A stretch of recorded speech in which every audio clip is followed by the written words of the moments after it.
it's Lisa from Bees and Seeds. Welcome back to the channel. We haven't done a tour for a bit. I hurt my back about 3 weeks ago and I've barely been out here. Let's take a peek. Anyways, here's our corn.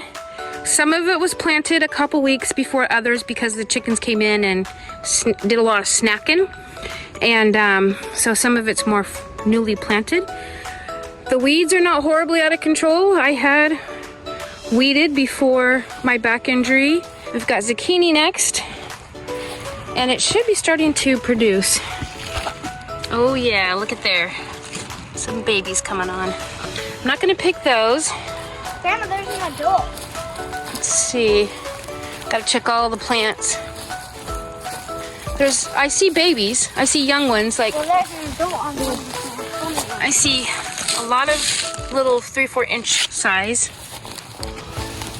Looking. Oh. So this is what happens when they don't get pollinated. They just die off. It's normal. It's disappointing. I've got plenty of zucchini plants for this to not be that big of a deal. But if you see this, it just means it didn't get pollinized. And if you don't have a lot of zucchini, you can hand pollinate. I'm gonna take this off, give it to our chickens. Because the plant doesn't need to put any energy into this guy. She planted the sunflower and it's taller than her. We can see it's gonna start flowering here very soon. Maybe when we get back from camping and vacation time. The garden was planted almost 11 weeks ago. Oh, I thought this one was a goner weeks ago. The stem is actually broken. It's still holding out hope though. Our other sunflowers. So I think the ones on the end are smaller because they get shaded out. These trees are coming over and they give them shade a little earlier than they need. Let's go take a peek down this row. See, I have a big section here where I have transplants, but I haven't been able to transplant them because I couldn't bring them out here and they look horrible. She told me that she found one ready. Ooh, look at that beauty. Can I take it? Yes, you're just gonna take it and gently twist. Keep twisting. Oh, you got it. I like to try to twist. I like to have a little stem left on. They keep longer that way, but we're gonna go ahead and we're gonna be eating this for dinner anyway, so it's okay. This is the biggest one I find on this variety, the striped kind. As the row gets closer to the fence, the plants get smaller from the shade. The green beans have baby green beans. You know what that means? It won't be long and they'll be full grown. They grow so fast, but they're looking good. So the bok choy and mustard just went to seed and didn't get eaten, and that's okay. Well, yeah, she likes to eat the flowers. They taste like broccoli. They're actually quite good. The longer they last, they'll tend to get more spicy or bitter sometimes if it gets too warm. Anyways, these will all get pulled and given to the chickens because the chickens absolutely adore them.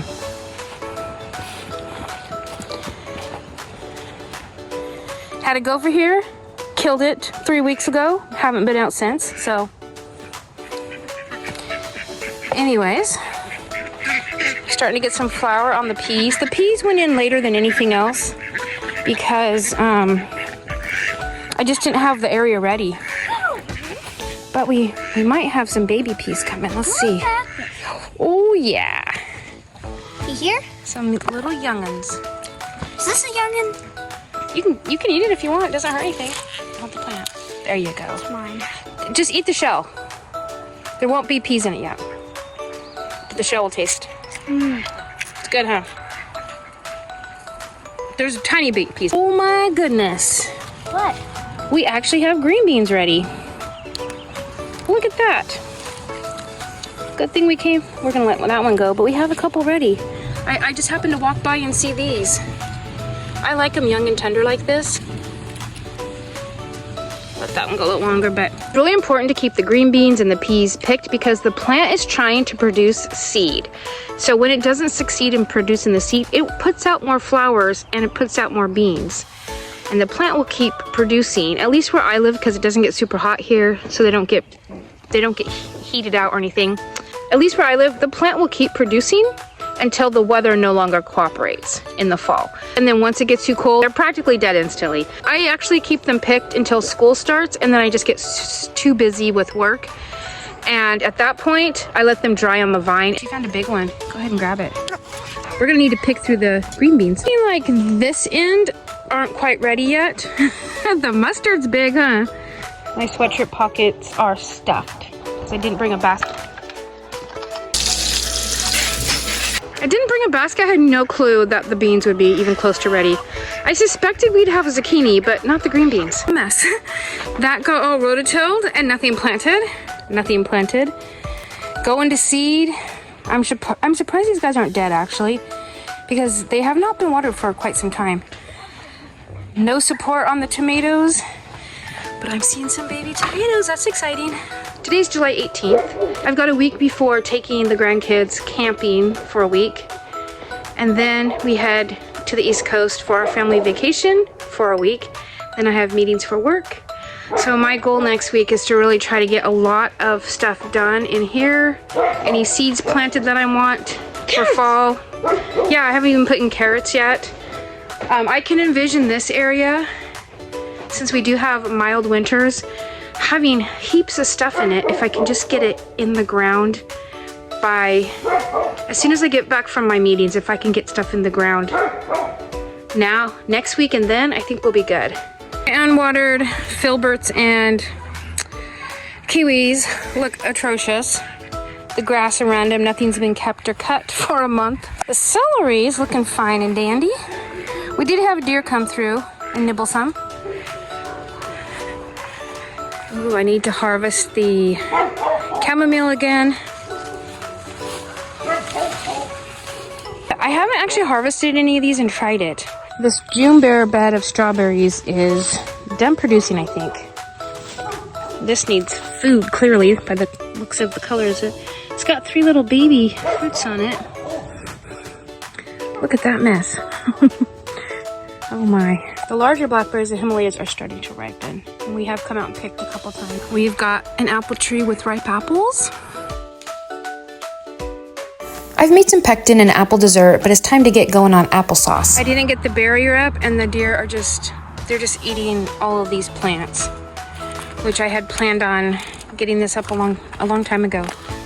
Ew, I can see my granddaughter didn't see a couple berries out here, or they'd be gone.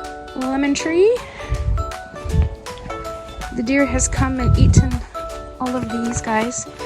These desperately need watered. They're dying. So sad. Thyme, sage. This is all parsley that I'm letting reseed itself. Our oregano's in here. The green stalks were mostly harvested yesterday and then reseeded today. And I just need to water them.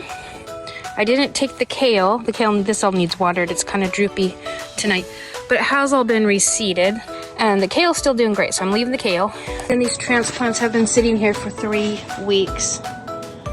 And they occasionally do get watered, but haven't had it in me to bend down and put them in the ground. Herbs, rooting. We've got lots of different things drying. This was rosemary, it just got taken out. Clover, mint, self-heal, chamomile. This is all mint. Salal leaves, more dandelion, more chamomile. Plums are gorgeous. Not as many this year, but that's okay. I still have a bunch in the freezer from last year. When the trees produce really well, I try to really stock up a lot because it doesn't happen every year. Some years are lighter than others, but there's still more on here than we can actually eat fresh. We're getting quite a few blueberries now too. Look at this. Beauties. Superstars right now are all of our perennial fruits, like our plums, apples, the strawberries, raspberries. They just keep producing. Every year I focus on adding more perennials just because they require the least amount of work. Annual vegetables take a ton of time. Now, harvesting the fruit is a big job. I have 3 crock pots going currently. I've got a pot on the stove. I've got all 3 dehydrators going with herbs. Earlier, when everything's getting planted, the fruit trees and everything are already done. All I have to do is wait for them to produce fruit. Whether you're a newer gardener or an older gardener, if you have any sort of room, whether it's a pot or a place of soil, plant edible perennials of every kind for your region. It is definitely worth the time and investment needed to first get them up and going. I first injured my back and I couldn't do anything and I was pretty much bedbound.